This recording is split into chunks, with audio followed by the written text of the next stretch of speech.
Welcome back, everybody. The History Guy here. This is episode 4, playing as Germany in FUHRERREICH, which is an alternate history mod for Hearts of Iron 4. If you have not seen the first 3 episodes, there's a link in the description below for the first episode.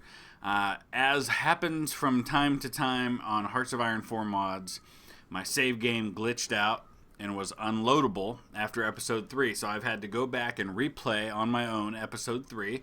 I largely mirrored what I did last time, so there should be very little difference. I'm starting episode 4 on the same day I would have, which is January 22nd, 1940. The only real difference is that in my reconquest of Bratislavia, or whatever it was called, I actually took it a lot faster. I had a much more coordinated attack. I put my 3 armies under a field marshal, and I actually took it, I think, about 3 months sooner and with far fewer casualties than I otherwise did. The other major difference is that Hungary has not been able to conquer Romania like they did last time. The British have sent divisions to help defend Romania. I just sent 5 divisions to help defend Romania since they seem to be holding their own, which is really impressive when you consider that it's basically Romania versus the world. You can see the massive numbers of men that they're dealing with. It's about a 6 or 7 to 1 difference in manpower. And yet the Romanians have inflicted a million casualties on the Entente while losing 232,000 of their own. So really impressive what they've been able to do. And so almost all of those losses, you can see 1 million of them, were by the Italians. So we've gone in and gone ahead and sent some help. I've sent 5 panzer divisions to try and help the Romanians. They may still lose, but we'll at least give them a fighting chance, and we're going to inflict massive casualties on the Entente in the process.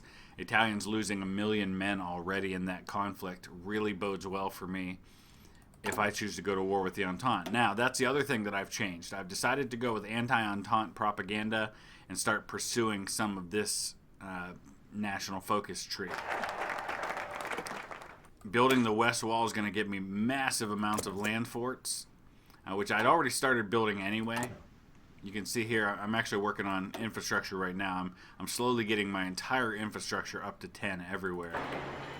But I've also been building land forts. You can kind of see, not much so far, but I've got land forts all the way along my borders with the Entente, except for with Hungary. I also had some here, but those are, of course, worthless now. But that's where we're at. It's starting to go a little slower on the sim speed, but it's been largely pretty fast all the way along. So it looks like Hungary and the Entente are slowly starting to push into Romania. I imagine in the end they'll be victorious in that war, but hopefully in the meantime we can do something to help out. Alright, so we've completed Build the West Wall. Let's go ahead and take a look and see how that affected the land forts over here. You can see now I've got a real nice amount. 6 there, 5 here, and here. That's going to be a tough nut to crack for the Entente when it comes to it.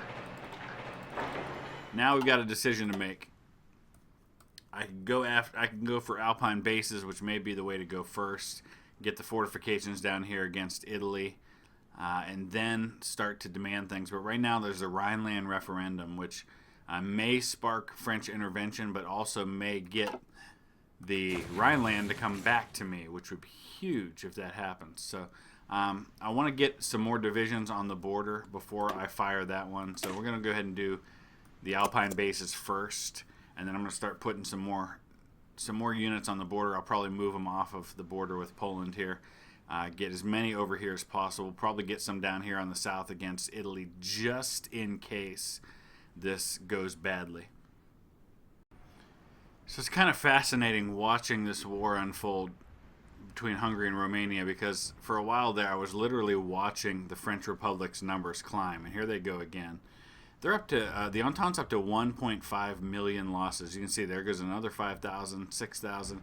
French Republic numbers are just climbing like crazy, and Romanians are holding their own. I mean, they've lost 300,000. They've only got 500,000 in the field, but they're inflicting huge numbers. They're going to lose in the end, but the casualties that they're inflicting in the process are, I think, crippling the Entente. for any war that they might fight against me. So in the meantime, I desperately would like to get some other allies on my side, and I just don't know where there's an option for that. We're going to go ahead and fortify Tyrol right here, and then we're going to go ahead and do the referendum on the Rhineland and see what happens with that. It may lead to war, but that's okay. I think the Italians are so heavily engaged elsewhere. It doesn't even look like they have any divisions on the border here. I mean, because they're rushing everything over here to fight Romania. Let's look at those numbers now. French are up to 120,000 now. That number doubled in a matter of a week or so. See how my troops are doing? They're gaining some much needed experience. They're about 95% fighting strength, which really isn't that bad considering. And still kind of holding their own. I mean, we're not doing bad. I really can't complain about how this is going over there. French are up to 144,000 now. Hungarians have lost 130,000. Italians looks like they've largely kind of stopped the bleeding. But just incredible. Incredible what's happening there. All right, there's fortified Tyrol. Now it's time to make the big decision. We're going to go for the Rhineland referendum. This action may spark French intervention. We've heard that before, but I have a feeling this time it may actually happen. We'll find out in 35 days. In the meantime, French-Romanian war continues. French Republic is up to 237,000 losses. Romania has lost 345,000 and inflicted almost 2 million casualties on the Entente, including more Italians who seem to be losing their lives. The Romanians are staying pretty much steady on their fielded manpower and somehow, some way, causing just crazy casualties. I guess it's because of these mountains. It's got to be that they're defending the mountains. Maybe they've got some forts there as well. I don't know. It looks like they've just pushed back over here on the left side. So really impressed with how that's going, and I think that's the only reason I'm going to be able to stand up to the Entente on my own otherwise. All right, let's take a look real quick here. We're almost done with atomic research. That's going to be done in 83 days. I'm still way ahead on that, so I'm not going to do the rockets yet. Keep on working on air doctrine for a little while. All right, here we go. We've got one more day. We're going to find out what happens with this Rhineland referendum. Okay, demand Rhineland. Germany demands that we allow a referendum in the Rhineland to determine which nation the Rhenish people will reside in. Rhenish nationalism is almost non-existent, and the popular Rhenish Völkist party has been pushing for reincorporation into Germany for years now, so any referendum will likely not end in our favor. But on the other hand, all democratic nations deserve the right of self-determination. So this is what I guess the French are seeing with this. In the meantime, let's go ahead and continue working on our infrastructure just to keep stuff kind of queued up. We could start demanding other things, but I don't think we're going to get that far just yet. I want to kind of wait and see what happens with some other things. We're going to light the spark in Lithuania, see what happens there. I may be giving myself more trouble than I care to have. Nothing happening so far. Referendum success, and the Rhineland is ours. Now let's see what happens with France, if they're just going to pull out and take this. Germany annexes the Rhine. Awesome. That's helpful, and it seems like so far France isn't doing anything about it. In the meantime, let's take a look at the Romanian war. Entente's up to almost 2 million in losses. Romania's lost 470,000. They're starting to lose a lot, so I don't know if they've hit a breaking point there in Romania or not. It seems like maybe they have. But in the meantime, I'm going to get some things kind of reformed over here and probably need to form some new, kind of make our own little Maginot line right here and get everything caught up on factory use as well. All right, looks like I lit the spark in Lithuania. After all, they just declared war on Poland. So let's take a look and see how that affects things. I'm not sure that it affects me at all directly. So let's see, an ultimatum to the Polish, that may spark French intervention. We probably won't go that way. I'm going to go ahead and go back to focusing over here on the French. I can demand Alsace now, which is a long fought over region between France and Germany that I believe was owned by Germany up until the end of the First World War. Got a few things I need to do to change my trade a little bit.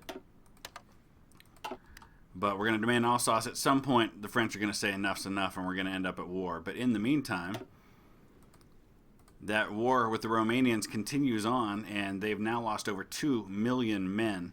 1.7 million. Maybe I should have demanded something from the Italians first, because they are probably less in a position to do anything about it. But we'll see. The war continues to be a stalemate there. Well, that happened really fast. The Kingdom of Poland took Lithuania. All I did was make Poland a little bit stronger by lighting the spark in Lithuania. I don't know if that affects me moving forward or not. They're not part of the Entente. They really are just a juicy target sitting there waiting for me, but I don't think they're my first choice right now. So let's take a look. We've still got a while. That one takes 70 days to implement, so it's going to take a while for that to happen.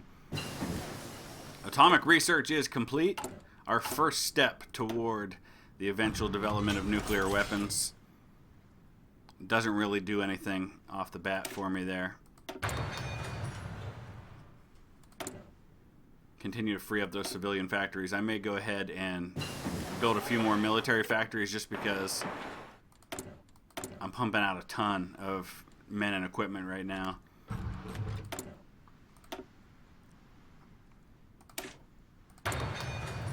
And things are going pretty well. All right, here we go.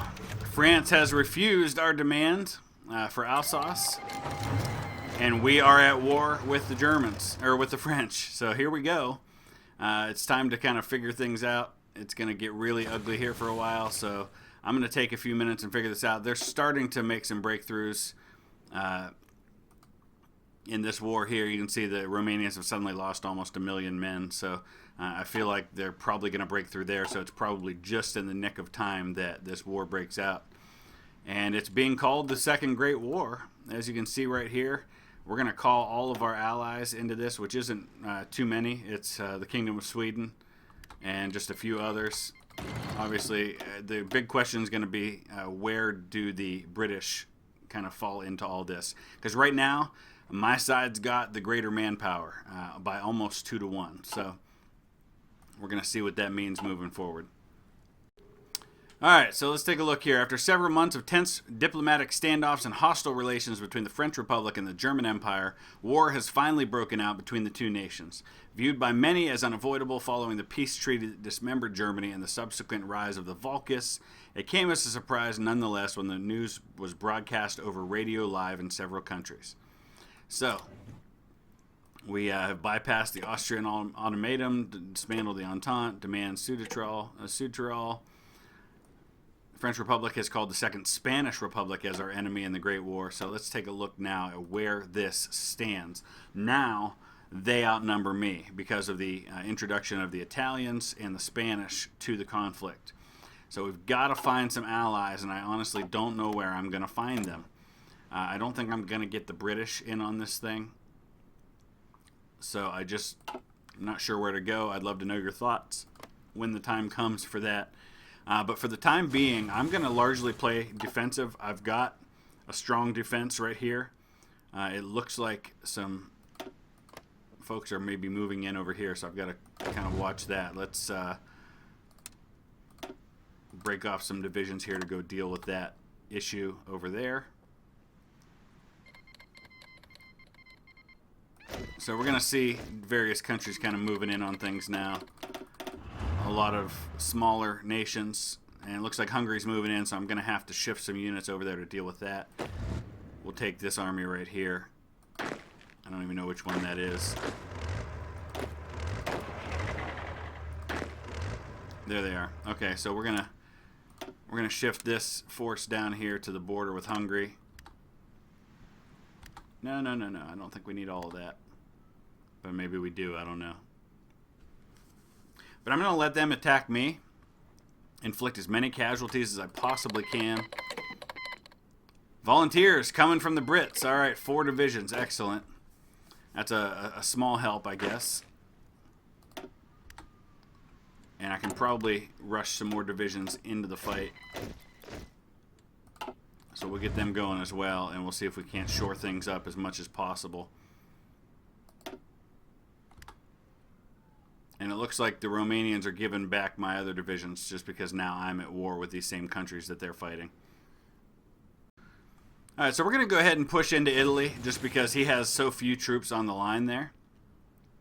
We'll go ahead and take that initiative and hopefully at least push them down. An ally in the east, what do we have here? In a surprising move, the former terminally ill man of Europe has sent a request to join the Stahlpacht following the Great War of the Ottoman Empire. Okay, awesome. Yes, let's bring the Ottomans into our little confab. We're going to push in. We'll try to take out Hungary from the other side, and hopefully we can get Romania involved in the war at that point. We'll go after Hungary and Italy, and we'll leave the French to sit there and stew for a while and decide what they want to do. All right, so far it's the end of October, and things are going pretty well. I think we're going to take out Hungary pretty soon. What happened here? The Russian Soviet Socialist Republic has joined the Socialist Republic of Hungary as our enemy. Holy cow. Russia just jumped in on the war on the side of the Entente. It's basically shaping up like the original Great War, and that is really not good news for me. Wow, I was really hoping not to find the Soviets joining in this war because we were about to take Hungary out of this thing. Oh, dang. That's a big problem. So we got to try and take out, kind of like the Schlieffen Plan from World War I, we got to try and take out some of these other countries as quickly as possible before the Russians get involved in this thing in a big way. And there comes Finland into this thing, so now they're going to be going after Sweden, I would imagine. I really got to somehow find a way to get the British into this thing, or else I have no chance whatsoever. If I could just get Volkist popularity anywhere at all in Britain, I'd be able to get them on my side, but in the meantime, I can't. We got to try and take Italy and Hungary out quickly in this thing. He's slowly but surely calling all of the other Soviet Socialist republics into this war. And this is not going to go well for me. You can see my whole side, less than 2 million. His side, almost 6 million now. Goodness gracious. I'm surprised they haven't gone after Romania yet, but Romania, I guess, is technically not a part of me.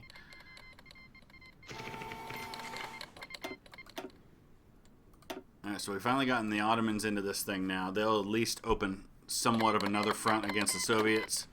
There's Ukraine.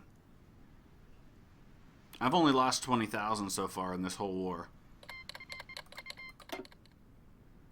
But there's almost 7 million now opposing my 2 million. Hungary's going to be knocked out pretty soon. We're pushing down to try and take this part of Italy. And I've pretty much hit... No, I guess I haven't. I guess I was thinking my goals were right there, but they're not. France isn't even thinking about attacking me on that border, but I've got to watch these other borders. I've got Allied troops, a few here and there on that side. Hungary's almost done. All right, so let's take a look here. Kingdom of Italy took 3 states. Russia took 7 states. Romania has been annexed. Just as Romania fell, so did Hungary. So now we've got a border with the Soviets right here, and this is where we're going to fight it out. We've pretty much taken out Italian territories down here, which means I can pull these units out and throw them over on the border with the Soviets. I might have to shift a couple over to deal with the Italians as well, but I'm actually going to wrap it up right there. This isn't a very long episode, but a lot happening, and I'd love to hear your thoughts. So let me know what you think I should be doing. If I've had any chance at all in this thing, I don't know. It's the Second Great War. Right now, fielded manpower on my side is down to 1.5 million because of the loss of the Romanians. He's got 6 million on his side. Obviously, I'm outnumbered 4-1, but I still feel like I have a chance. So we'll see what happens. Let me know your thoughts. Please hit that thumbs up if you want to see more, and we'll come back with another episode the next few days. Thanks for watching.